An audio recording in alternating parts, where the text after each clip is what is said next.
Does anyone here remember homies? They were these minifigures you could get for around 50 cents from vending machines that you may have seen at your local grocery store, bowling alley, or wherever those vending machines were. The first set released in the late 90s and became a big hit, selling 1 million figurines in only 4 months. As they grew in popularity, homies would eventually expand beyond toys and had all kinds of different merchandise, even breath mints, according to its Wikipedia page, but I couldn't find any pictures to back that up. Even well past the homies' prime, the franchise would get its own racing game on the Nintendo DS, and it was a complete disaster. It's been criticized for its poor controls, high level of difficulty, and being a quote, unfinished catastrophe. I've only ever heard talk here and there about how bad the game is, but what really surprised me was that it was developed by Webfoot Technologies, the same company behind the Legacy of Goku series on the Game Boy Advance. Homie Roller's main game is played through the single player mode, where you can select between 8 different characters and play out their stories. 2 more characters can be unlocked as you complete the other homie story modes. When you complete races, you earn respect points, and can use those to upgrade your homie in the garage. There's stats based on the usual stuff you'd see in a racing game, but they're not really worth talking about because from what I've experienced, every character plays nearly identical to each other. Among the 8, I decided to play as Willie G, because when am I gonna get another opportunity to race as someone in a motorized wheelchair? Willie G was on the slower side of speed and acceleration amongst all the characters, so I thought he'd make a good fit for a challenge run either way. I'll also be playing the game on the hardest difficulty and won't be upgrading Willie G throughout my run. So let's see if you can beat homie Rollerz only using Willie G without upgrades.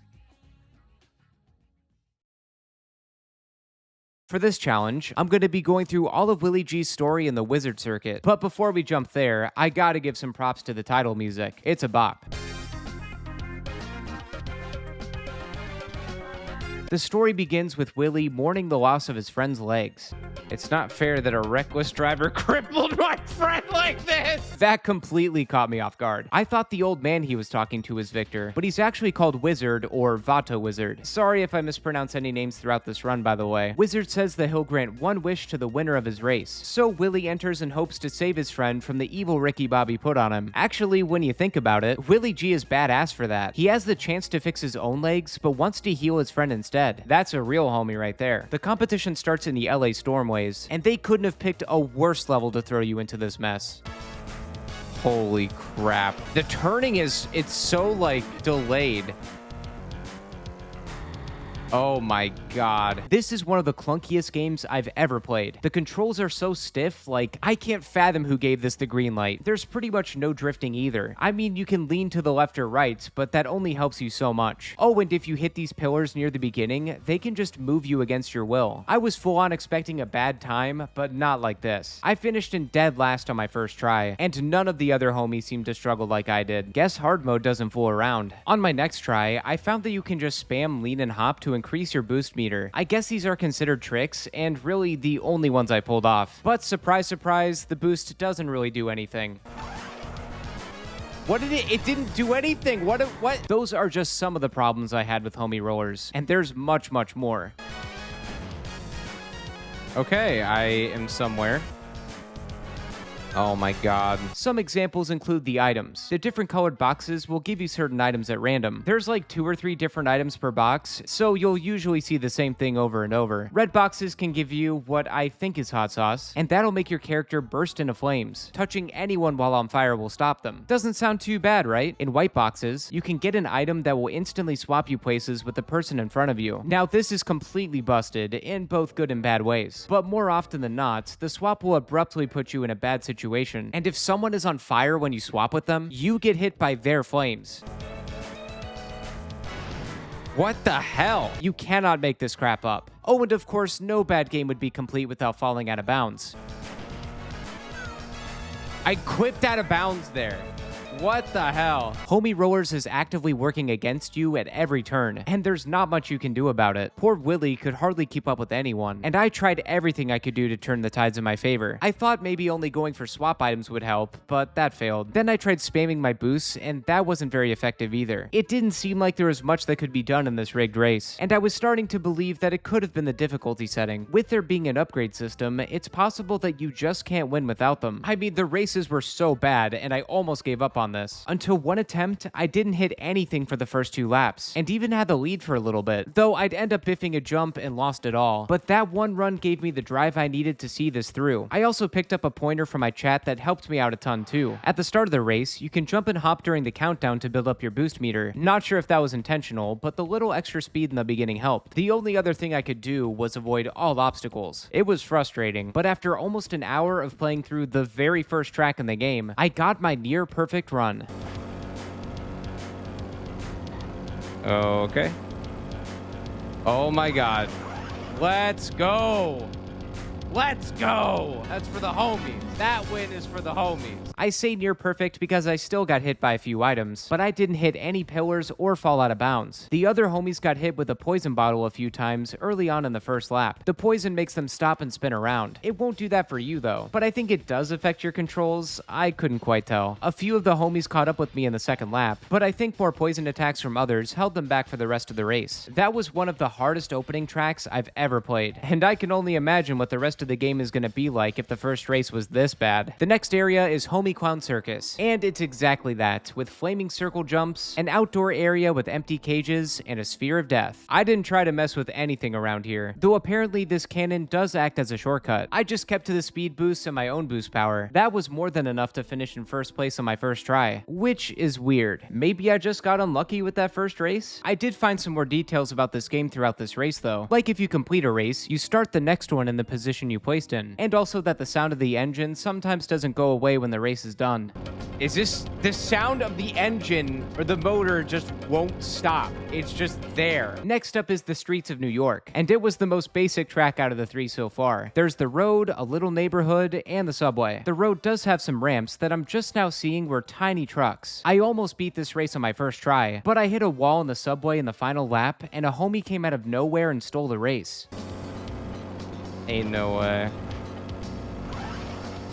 Ain't no way he just stole that from me out of nowhere. Mac Daddy! Mac Daddy didn't try to pull the stunt a second time, thankfully, and I won virtually uncontested. Hollywood Hills would take a little more effort to win than New York. You drive at night around the Hollywood sign, which looks pretty good for this game standards, but you won't get anywhere in the race unless you use the shortcut. It's near the beginning and kind of easy to miss, but when you hit it, it skips a ton of the race. It's so good that even when I fell out of bounds in the final lap, I still won without anyone else nearby. From Hollywood, we go straight to Tokyo to race in the city streets that are currently being ravaged by Lordzilla or something like that. He's the least of our worries here, because we have to fight off the dreaded parking barrier gate. The gates alternate which one is up and down, and hitting them will make you spin out. They're more annoying than they look. If you somehow manage to get through their iron security, you just have to lean on the ramp to make it up to the top of the buildings faster. One other homie and I were battling it out for first. Then she fell under the effects of the poison, and I took my chance. Come on, homies. Yes, homies. Without any explanation, we're abducted by the greatest character in the game. What place is this? Where am I? Alien Essay. They want to study the technology of Willie's wheelchair, and to escape, we have to win the race. Gotta love this plot. The alien planet has some satellites and other stuff to avoid, one of which includes its black hole, which I mistook for a warp. Warp me. Never mind, don't do that. The only other thing this track had that the others didn't was this large tunnel that increases your speed. Don't lean in it though, it'll turn you around. I didn't need anything special to win this race, it only took a few tries. There's no explanation on how we escaped, but we're back down to earth, now at a haunted house. If you thought we've seen all the jank there is to be seen, then think again. These skeletons dangling in the house have stupidly large hitboxes, and it's a complete crapshoot whether or not you'll get this skeleton on a good cycle to drive through it. Oh, homies, please. You can jump around some of the objects in the courtyard, which is what I did whenever I reached this section. Strategic jump. Strategic lean. Oh! Look at that time! That close finish was scarier than anything else in the haunted house. From there, we traveled to Fiesta Village, which is the shortest track in the entire game. I reset once after being spun around by the gigantic piñata, and finished the race in under a minute. And what better way to follow up a fiesta than with a race in an Aztec temple? It's got everything you'd expect. The temples themselves, giant stone boulders, and booby traps to crush you. Willie G could manage all of that and more, but what he couldn't handle was tipping over his wheelchair. Oh no! No, don't complete the race like that. When Willie picked himself back up on his chair, we won the next race, even after tipping the wheelchair again and being crushed. Oh no, the homies! Oh, the homies! After finally making it out of the various wacky areas, we enter a more normal track with Barrio Quinsabe. I tried my best with this, so please be kind to this uncultured young man. It's a race around a neighborhood, but I didn't get through it all too well on my first try, because I got distracted and accidentally made myself laugh. Homie, you have to roll with the homies. Merch, I want to roll with the homies. Lisa needs homies. That'll plan. Lisa.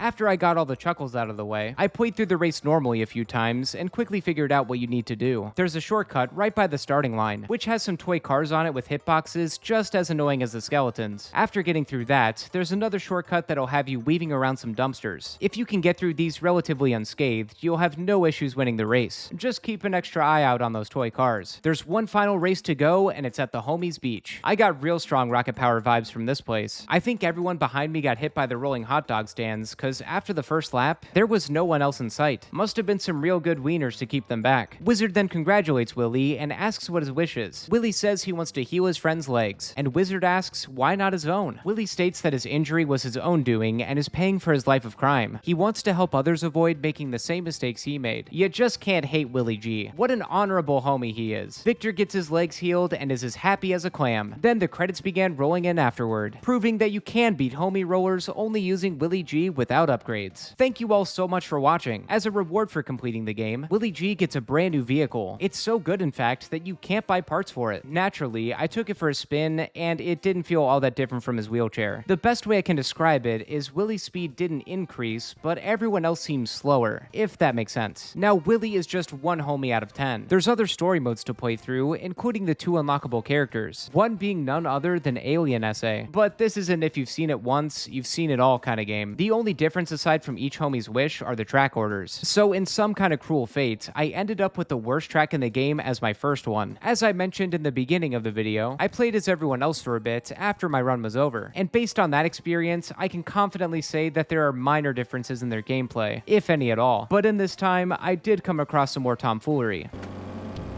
And I just flew into the ceiling. Wait, if you drive off course at the start and respawn in the line...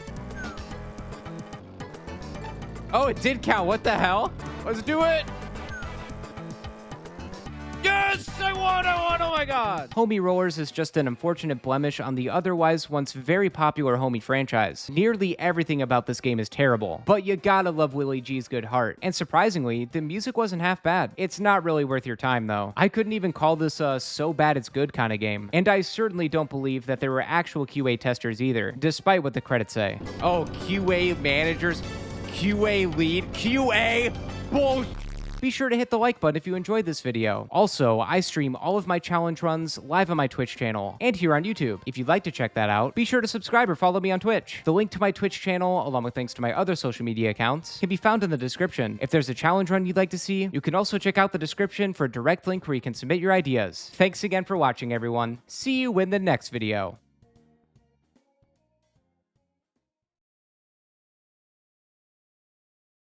The pier's been invaded by homies.